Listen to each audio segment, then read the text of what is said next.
Class 6-7 থেকে আমার একটা ইচ্ছা ছিল মেডিকেলে পড়ার, যে না আমি পারবো, আমি যে পারবো 1,36,000 মানুষের মধ্যেও যে আমার দ্বারা সম্ভব। আজকে আপনাদের মাঝে উপস্থাপন করব একজন সংগ্রামী শিক্ষার্থীর মেডিকেল জয়ের গল্প দিয়ে। রহিমা আক্তার চৌধুরী, যিনি কিনা গ্রাম থেকে লেখাপড়া করে সরকারি মেডিকেল কলেজে পড়ার সুযোগ পেয়েছে। আপু, কেমন আছেন আপনি? আছি আলহামদুলিল্লাহ, আল্লাহর রহমতে ভালো আছি। আপু, আপনি যে সরকারি মেডিকেল কলেজে সুযোগ পেয়েছেন, এতে আপনার অনুভূতি কেমন? প্রথমত আমি মহান আল্লাহ তাআলার প্রতি কৃতজ্ঞতা প্রকাশ করব। আল্লাহর রহমত ছিল বলে আজকে এটা আমার দ্বারা সম্ভব হয়েছে। তো মেডিকেলে চান্স পাইছি, এটা অবশ্যই ভালো লাগতেছে, সবার প্রতি কৃতজ্ঞ। আচ্ছা আপু, আপনার মাধ্যমিক এবং উচ্চ মাধ্যমিক কোথায় ছিল?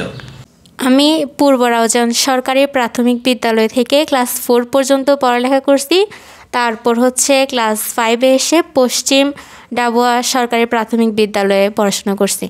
আমি মাধ্যমিকে পড়ালেখা করছিলাম হজরত ইয়াসিন শাহ পাবলিক উচ্চ বিদ্যালয়ে, আর উচ্চ মাধ্যমিক ছিল রাউজান সরকারি কলেজে।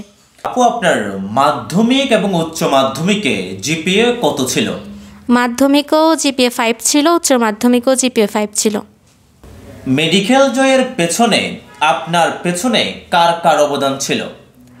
প্রথমত মহান আল্লাহ তাআলার একটা রহমত ছিল, আর দ্বিতীয়ত বলতে গেলে আমার আব্বু আম্মুর সাপোর্ট ছিল। ওনাদের কারণে আজকে আসলে এতটুকু আসা, না হলে একজন মেয়ের পক্ষে গ্রাম থেকে পড়ে এটা কখনো সম্ভব হতে পারতো বলে আমার মনে হয় না। আমার আব্বু আম্মুর সাপোর্টটা ছিল। তারপর আমার স্কুলের টিচার, কলেজের টিচার, আমার প্রাইভেট টিচার প্রত্যেকে আমাকে যতটুকু পারছে হেল্প করছে। তো টিচারদের ছিল, আর আমার কিছু কাজিনরা যারা বিগত বছরগুলোতে চান্স পাইছে, ওরাও আমাকে সাহায্য করছে বিভিন্নভাবে, বিভিন্ন বই দিয়ে, বিভিন্ন কিছু জানি আগে থেকে, ওরাও আমাকে সাহায্য করছে। তো সব মিলাই আসলে মোটামুটি সবারই একটা হেল্প পাইছি। আচ্ছা, যে মেডিকেলে পড়ার জন্য একটা আগ্রহ প্রকাশ করেছেন, এটা কোন শিক্ষকের অনুপ্রেরণা দিয়েছে আপনাকে?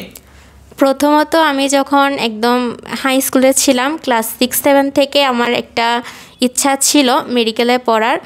তো এটা যখন আমি এই যে ইন্টার ফার্স্ট ইয়ার উঠি, তখন ফাহাদ মেহমুদ ভাইয়ের কাছে আমি প্রাইভেট পড়তাম। তো উনি আমাকে অনেক অনুপ্রাণিত করছে যে না আমি পারবো, আমি যে পারবো 1,36,000 মানুষের মধ্যেও যে আমার দ্বারা সম্ভব, ওইটা আমি আসলে ফাহাদ মেহমুদ ভাই আমার মাথার মধ্যে ঢুকাই দিয়েছে যে না আমার দ্বারাও সম্ভব। তো ভাইয়ের কাছে আমি অনেক বেশি কৃতজ্ঞ। আর ভাই আমাকে আগে থেকে বিভিন্ন question bank, varsity question bank, তারপর মেডিকেল কোয়েশ্চেন ব্যাংক, এগুলার ভাই আমাকে আগে থেকে সলভ করেছিল, যার কারণে আমি অনেক অ্যাডভান্স থাকতে পেরেছিলাম।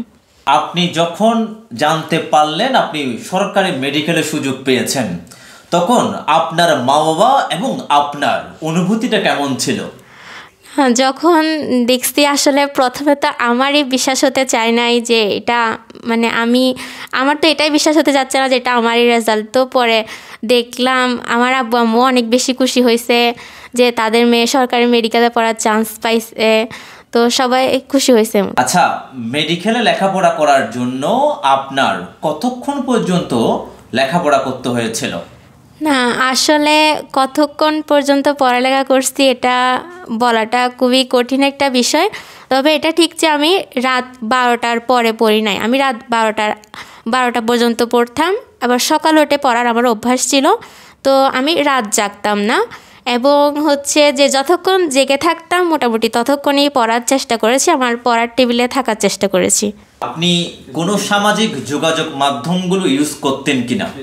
না, আমি যে প্রথমত আমি অনলাইনে যেহেতু ক্লাস করছি, এক্সাম দিছি, ফলে সামাজিক যোগাযোগ মাধ্যমটাকে আমি ওইভাবে ইউজ করছি। বাট বিভিন্ন রিলস দেখা, যেটা বর্তমান জেনারেশনের স্টুডেন্টরা যেদিক দিয়ে অ্যাডিক্টেড হয়ে যাচ্ছে, ওইগুলোর প্রতি আসলে আমার কোনো অ্যাডিকশন ছিল না এরকম। আপনার ছোটবেলার স্বপ্ন কি ছিল? ছোটোবেলায় তো আমরা মোটামুটি সবাই মাই এম ইন লাইফে প্যারাগ্রাফের মধ্যে লিখে থাকি যে my aim in life is doctor. তো আমিও সবার মতোই আর কি ছোটোবেলা থেকে আমার ডাক্তার হওয়ার ইচ্ছা ছিল, এটাই।